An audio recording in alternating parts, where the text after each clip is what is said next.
आप तमामी हाज़रीन, नाज़रीन व सामईन का खैर मकदम है आपके अपने ही YouTube channel A to Z info पर।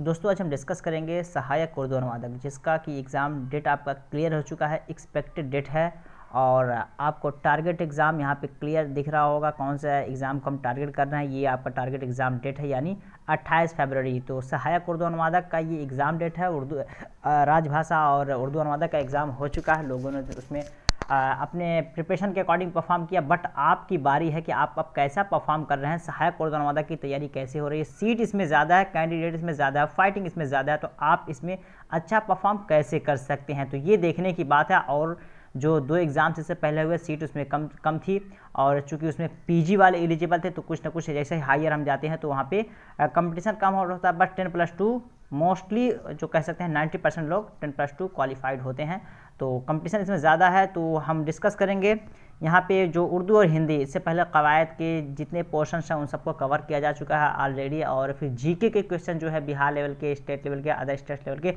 सारे टाइप्स के क्वेश्चंस कवर किए जा चुके हैं, बनाया जा चुका है मटेरियल। जो न्यू है मेरे चैनल पे, पहली बार आया है, जो प्रैक्टिस सेट अटेंड नहीं किए हैं वो प्रैक्टिस सेट ले सकते हैं, या फिर जो वीडियोस देख रहे हैं उनके पास अगर मटेरियल नहीं है तो मटेरियल के लिए आप दिए गए नंबर पे कांटेक्ट कर सकते हैं। आपको बिल्कुल यहाँ पे पूरा मटेरियल प्रोवाइड कराया जाएगा। एग्जाम तक जितना भी कंटेंट प्रिपेयर किया जाएगा उस सबको आपको प्रोवाइड कराया जाएगा। डिटेल के लिए इस नंबर पर आप व्हाट्सअप के थ्रू कॉन्टेक्ट कर सकते हैं। तो चलिए सेंटेंसेस स्टार्ट करते हैं। सेंटेंस में हम क्या देखेंगे, हम देखेंगे हिंदी और उर्दू, यानी कह सकते हैं इस्तिलाहात कह सकते हैं, या तर्जमा भी इसे हम कह सकते हैं। यहाँ पे कुछ जुमले आपको दिखेंगे हिंदी में, उसका उर्दू में तर्जमा किया गया है, चाहे हिंदी से उर्दू हो या उर्दू से हिंदी हो, माना दोनों का एक ही जैसा है, यानी आपको ट्रांसलेशन पे काम करना है उर्दू और हिंदी। और साथ ही साथ आपको मेंस का जो इसका प्रिपरेशन होगा उर्दू, हिंदी, इंग्लिश, उसका भी कंटेंट आपको साथ ही साथ प्रोवाइड कराया जाएगा। तो आप दिए गए नंबर पर कॉन्टेक्ट कर सकते हैं। चलिए स्टार्ट करते हैं।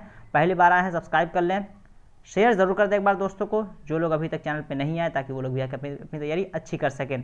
गंगा नदी एक महान नदी है, हम सभी ने कभी ना कभी गंगा नदी को देखा ही होगा।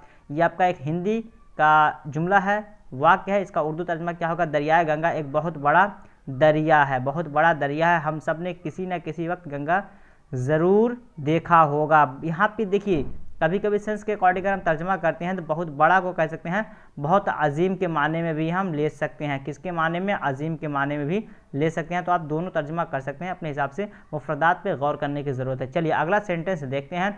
दूसरा जुमला हमारा है, गंगा नदी एक बहुत ही पवित्र नदी माना जाता है। गंगा नदी एक बहुत ही पवित्र नदी माना जाता है। इसमें जो मुफरदात है वो आप ज़रूर नोट करते जाएं ताकि दुश्वारी ना हो। गंगा नदी एक बहुत ही मुक़द्दस, पवित्र को क्या कहते हैं, मुक़द्दस कहते हैं। क्या कहते हैं, मुक़द्दस। तो आप नोट कर सकते हैं कि पवित्र को मुक़द्दस बोलते हैं, और या फिर इसको कह सकते हैं सैक्रेड कह सकते हैं, अंग्रेज़ी में सैक्रेड। सैक्रेड अगर इन वर्ड को आप अभी से तैयारी करते चलेंगे तो आपको मेंस में भी ये मदद करेंगे, और साथ ही साथ मेंस के मटेरियल भी इसमें मर्ज किया गया। ठीक है, तो ये जुमला हो गया। अगला देखते हैं तीसरा जुमला, ये लैंग्वेज का है। अभी हम लैंग्वेज पे काम कर रहे हैं, कवायद पे भी लेकर आएंगे, वाहिद, तस्नीया, जमा, तस्कीर, तानिस पे भी लेकर आएंगे, फिर जीके के भी क्वेश्चंस मैं कोशिश करूंगा कि लेकर आऊँ। जो कराया जा चुका है वो है, उसके अलावा और भी हम कोशिश करेंगे कि लेकर आएँ। हिंदू धर्म में गंगा नदी को पूजा जाता है, हिंदू धर्म में गंगा नदी को पूजा जाता है। हिंदू मजहब में गंगा नदी की इबादत की जाती है। इसमें कुछ वर्ड खास नहीं है, धर्म को मजहब बोलते हैं और इबादत को पूजा करना बोलते हैं, यही 2 वर्ड है। बट जुमला अगर ट्रांसलेट करने के लिए दिया जाए तो आप ऐसे ही ट्रांसलेट करेंगे तो आपको अच्छा मार्क्स मिल सकता है, विदाउट एनी डिडक्शन, किसी भी नंबर को काटे बगैर आपको फुल मार्क्स मिल जाएगा। चलिए अगला सेंटेंस देखते हैं, 4 नंबर। हिंदू धर्म के अनुसार गंगा नदी में सच्चे मन से स्नान करने से आदमी पवित्र हो जाता है। हिंदू धर्म के अनुसार गंगा नदी में सच्चे मन से स्नान करने से आदमी पवित्र हो जाता है। ये रीडेबल PDF, जो इसका PDF लिंक है, मैं अपने वीडियो के डिस्क्रिप्शन बॉक्स में डाल दूंगा, वहाँ से आप पढ़ सकते हैं जाके। इसके अलावा बहुत सारे PDF बनाए जा चुके हैं जो साइट पे मैं खुद अपने साइट पे डाल दिया हूँ, उसका लिंक भी मैं डिस्क्रिप्शन बॉक्स में दे दिया हूँ। डायरेक्टली मैं अपने वेबसाइट का लिंक दे दिया हूँ, वहाँ जाके भी आप ज़रूर वहाँ पे एक बार विजिट कर ले। दिन भर में वहाँ कुछ ना कुछ मैं इससे रिलेटेड मटेरियल डालते रहूँगा ताकि आप वहाँ से ईजिली एक्सेस कर सकें। और मेरे टेलीग्राम से आप ज्वाइन होने के लिए नीचे डिस्क्रिप्शन बॉक्स में दिए गए लिंक पे आप क्लिक करके ज्वाइन हो सकते हैं, ताकि जब भी लाइव क्लास हो या कोई मटेरियल हो या कोई इन्फॉर्मेशन हो एग्ज़ाम से रिलेटेड, वो मैं आपको वहाँ पे इजीली बता सकूँ। चलिए यहाँ पे क्या हुआ, हिंदू मत के मुताबिक सच्चे दिमाग से दरियाए गंगा में नहाना इंसान को मुक़द्दस बनाता है। यहाँ पे हिंदू धर्म के अनुसार, अनुसार को क्या कहते हैं, मुताबिक। अनुसार किसे कहते हैं, मुताबिक कहते हैं। सच्चे मन कह सकते हैं कि सच्चे दिमाग से या सच्चे जहन से या या कह सकते हैं कि यकीन के साथ कह सकते हैं, यकीन के साथ या ईमान के साथ भी कह सकते हैं। सच्चे दिमाग का मतलब यकीन के साथ या ईमान के साथ। स्नान करना कहते हैं गुस्ल करना, यहाँ पे नहाना भी दिया है, नहाना भी इस्तेमाल होता है, बट गुस्ल भी इस्तेमाल होता है। ठीक है, चूँकि मैं दो में से एक ही लिख सकता था, इसलिए मैं बता दे रहा हूँ, आप नोट कर सकते हैं। गुस्ल या नहाना दोनों मुस्तामल है। मुक़द्दस फिर वही पवित्र के माने में है, उसके अलावा कोई ख़ास वर्ड नहीं है। और ये रीडेबल PDF आप एक मतलब ज़रूर पढ़ लीजिएगा सभी लोग, जितने लोग देख रहे हैं।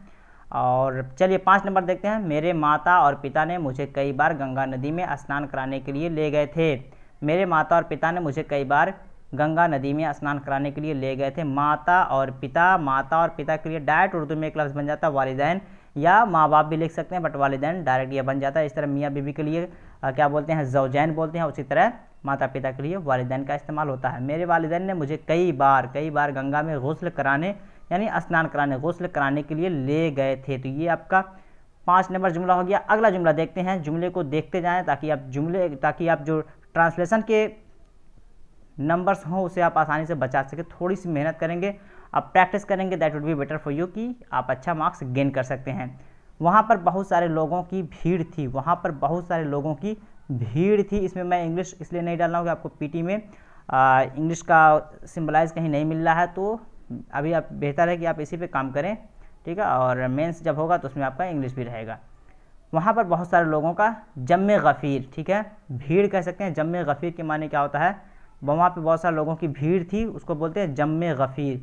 जम्मे गफ़ीर के माने होता है भीड़, ये आप नोट कर सकते हैं, या भीड़ भी आप लिख सकते हैं। कोई ज़रूरी नहीं कि अगर ये वर्ड आपको डिफ़िकल्ट लग रहा है तो भीड़ भी आप लिखेंगे तभी आपको मार्क्स मिल जाएगा, बट ज़रूरी है कि प्रॉपर तरीके से आप इसे इस्तेमाल करें। चलिए अगला सेंटेंस देखते हैं। 7 नंबर में क्या कहा जा रहा है, मेरे माता पिता ने पूजा करके प्रसाद ग्रहण किया। मेरे माता पिता ने पूजा करके प्रसाद ग्रहण किया। वालिदैन आपका फिर आ जाएगा माता पिता की जगह।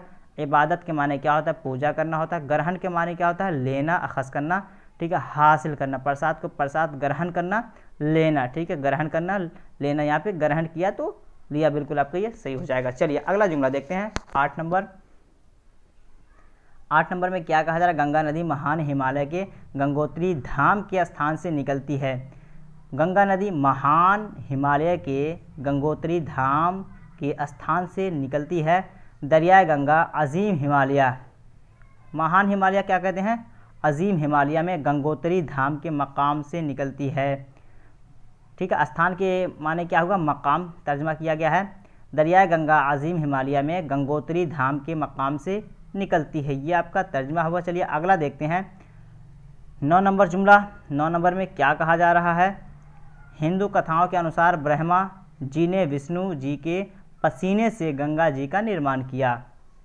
यहाँ पे हिंदू अक़वाल, कथाओं का मतलब क्या हुआ, हिंदू अक़वाल, स्टेटमेंट्स, कथन को बोलते हैं। ठीक है, तो कथाओं है तो अक़वाल, अक़वाल आपका यहाँ बिल्कुल सही उर्दू तर्जमा हो जाएगा। हिंदू अक़वाल के मुताबिक, अनुसार के मतलब क्या हुआ, मुताबिक भगवान ब्रह्मा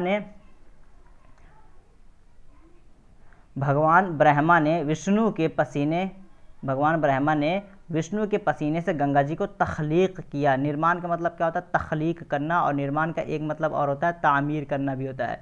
क्या होता है दोस्तों, तामीर करना भी होता है और तख्लीक, दोनों माने में इस्तेमाल किया जाता है। तो कोई कबाहत नहीं है, दोनों में से कोई सा भी इस्तेमाल कर सकते हैं आप। चलिए अगला देखते हैं। 10 नंबर सेंटेंस। 10 नंबर में कहा जा रहा है कि अपने पूर्वजों का अंतिम संस्कार करने के लिए ब्रह्मा जी की घोर तपस्या की। अपने पूर्वजों का अंतिम संस्कार करने के लिए ब्रह्मा जी की घोर तपस्या की, मतलब इसमें क्या कहा जा रहा है, अपने आबा व अजदाद, पूर्वजों का यहाँ आप नोट कर सकते हैं आबा व अजदाद, ठीक है, इसको इंग्लिश में एंसेस्टर्स बोलते हैं। क्या बोलते हैं, एंसेस्टर, तो इसको भी आप नोट कर सकते हैं, एंसेस्टर आबा व अजदाद के लिए बोला जाता है। अपने आबा व अजदाद की आखिरी रसूमात, अंतिम संस्कार को क्या बोलते हैं, आखिरी रसूमात अदा करने के लिए उसने ब्रह्मा की शदीद तपस्या, ठीक है, क्या मतलब घोर तपस्या को मतलब क्या तर्जुमा किया गया है, शदीद तपस्या, यानी बहुत ज़्यादा इबादत की, बहुत ज़्यादा उनको पूजा, तपस्या करना मतलब इबादत करना। या तपस्या की जगह इबादत भी आप ले सकते हैं, शदीद इबादत की या बहुत ज़्यादा इबादत की, बहुत ज़्यादा इबादत की, ये भी आप लिख सकते हैं। चलिए अगला देखते हैं 11 नंबर जुमला, और गंगा जी को धरती पर प्रकट किया, और गंगा जी को धरती पर प्रकट किया, और गंगा जी को ज़मीन पर जाहिर किया, और गंगा जी को ज़मीन पर जाहिर किया, या फिर कह सकते हैं और गंगा जी को ज़मीन पर वजूद बख्शा, गंगा जी को ज़मीन पर वजूद बख्शा, ये भी आप लिख सकते हैं। दोनों का सेंस एक ही निकल के आ रहा है कि उसका कहीं ना कहीं वजूद जाके ज़मीन पर हुआ। अगला देखते हैं 12 नंबर जुमला। 12 नंबर में क्या कहा जा रहा है,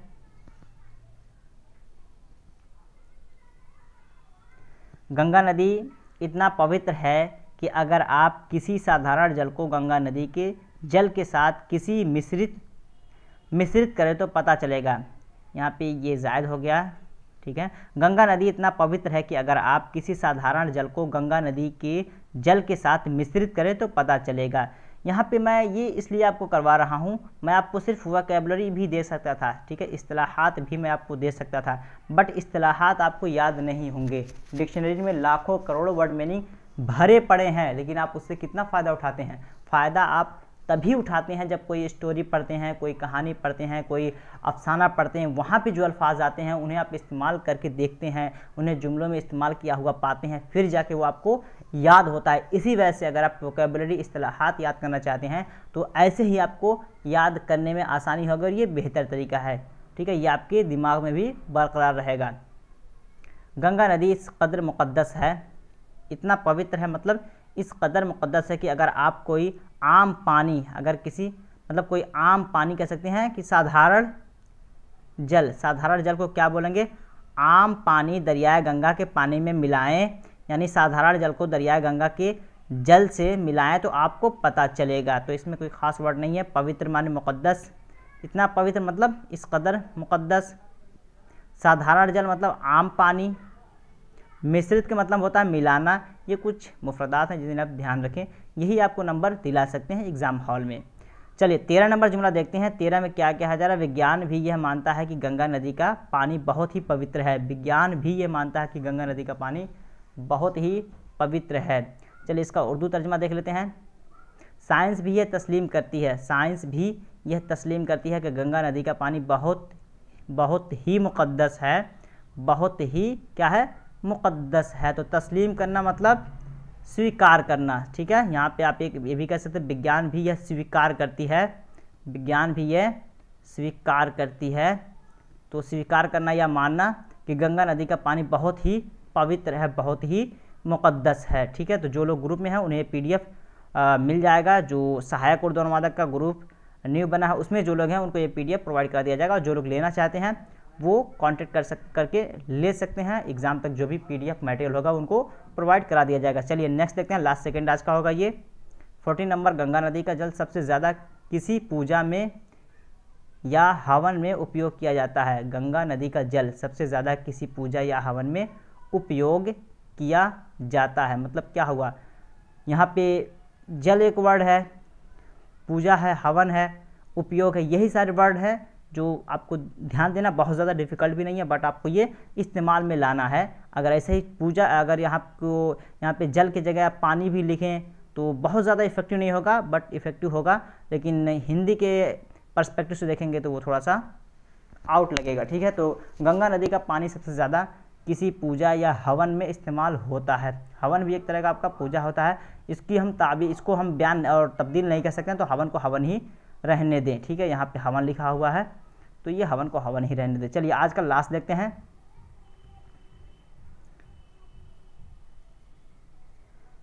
आज का लास्ट जो है, इससे हमारे शरीर के कई रोगों को दूर किया जा सकता है। इससे हमारे शरीर के कई रोगों को दूर किया जा सकता है। हमारे जिस्म के बहुत सारी बीमारियों को इससे दूर किया जा सकता है। हमारे जिस्म की बहुत सारी बीमारियों को इससे दूर किया जा सकता है। तो देखते हैं, तो शरीर का मतलब क्या हो गया, शरीर का मतलब जिस्म तर्जुमा कर दिया गया। रोग कह सकते हैं बीमारी, दूर करना, इसको दूर किया जा सकता है, और कुछ वर्ड इसमें खास नहीं है। और इस तरह के मैं कोशिश करूँगा कि कंटिन्यू कुछ प्रैक्टिस के लिए लेकर आऊँ और आपको यहाँ पे प्रोवाइड कराऊँ। और मज़ीद फुल प्रिपरेशन के लिए आप इस नंबर पे व्हाट्सअप करके कांटेक्ट कर सकते हैं, पता कर सकते हैं 9839742161। और चैनल पे पहली बार आए हैं तो सब्सक्राइब करके रखें ताकि जब भी लाइव क्लास हो उसका नोटिफिकेशन आपको पहुंच जाए, जब भी कोई वीडियो अपलोड किया जाए या कोई एग्ज़ाम के हवाले से नोटिस कोई आए, ठीक है, BSSC की जानिब से, तो उसे भी मैं बताने की कोशिश करता हूँ और डिस्कस भी किसी दिन हम मतलब इंटरेक्टिव करने की कोशिश करते हैं ताकि आपके कुछ क्वेश्चंस के आंसर भी दे सकें और आपको कैसे प्रिपरेशन करना है, ये सारी चीज़ें वहाँ पे डिस्कस की जाती है। तो फिर दीजिए इजाज़त, फिर मिलते हैं नेक्स्ट वीडियो में, तब तक के लिए हैव अ नाइस डे। ये PDF का रीडेबल लिंक आपको मिल जाएगा डिस्क्रिप्शन बॉक्स में, एक मरतबा ज़रूर विजिट कर लें। अल्लाह हाफिज़, टेक केयर, गुड बाय, अल्लाह हाफिज़।